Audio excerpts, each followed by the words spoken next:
It's time for business news with Ari Rabinovitch. And Ari, a busy shipping port remains closed after that tragic bridge collapse in Baltimore. Yeah, we have to expect that there may be some shipping delays, Melissa, and it looks now like we know kind of what sectors are going to be the hardest hit.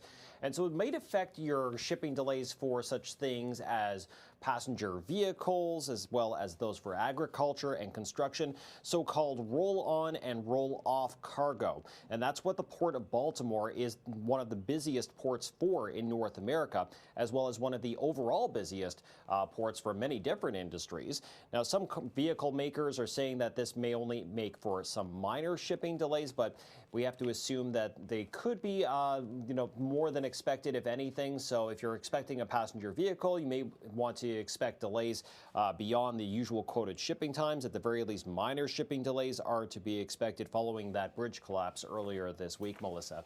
Okay, now, mild winter we just had wasn't just bad news for ski hills, Ari.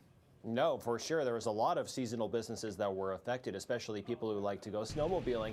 And that showed with the latest quarterly earnings from one of the biggest makers of snowmobiles, BRP, aka Ski-Doos. They also make Sea-Doos, of course, but today we're talking about these ones. So it looks like with the mild winter conditions in most of the country, there were lower sales than expected. Simply not as many snowmobiles were sold.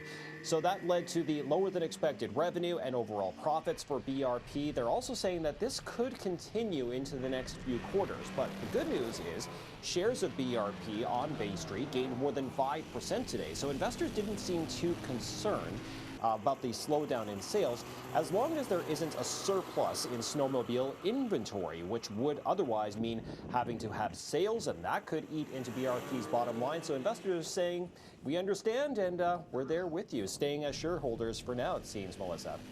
And finally, the man who was behind one of the biggest financial frauds in U.S. history will be spending a long time behind bars. For sure, and I think some people were expecting more, but some people may have been expecting less. Certainly the defense prosecutors, the defense attorneys, but the prosecutors did get 25 years for Sam Bankman-Fried behind bars for fraud, and that's related to the collapse of the former cryptocurrency exchange platform FTX. And the prosecutors say that Sam Bankman-Fried may have robbed FTX customers of $8 billion to pay for outside interests, which included for political gain, speculative investments, and for executive lifestyles. It's also worth noting, Melissa, that 3 other FTX executives testified against him in this trial. Okay, well, thank you, Ari. Have a great long weekend. That's business editor Ari Rabinovitch.